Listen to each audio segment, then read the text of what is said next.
ये तो भी ठीक है, नहीं करोगे तो भी ठीक है, ऐसी कोई झंझट नहीं। ध्यान करोगे ना, सारे देवी देवता प्रसन्न हो जाते हैं।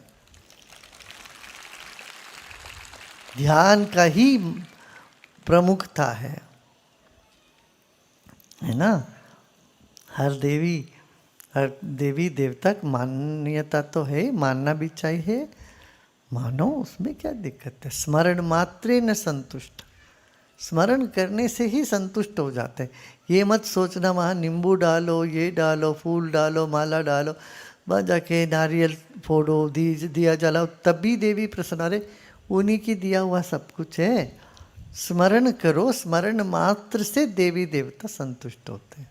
इतना रखो तो काफ़ी है। अच्छा काम करिए, ऐसा मन होता है तो करिए, जाके वहाँ कुछ पूजा करना करिए। पूजा करना कोई बड़ी बुरी बात नहीं है, पूजा करें, मगर सबसे श्रेष्ठ पूजा मानसिक पूजा, ठीक है ना। मन में वंदना करें, भाव करें।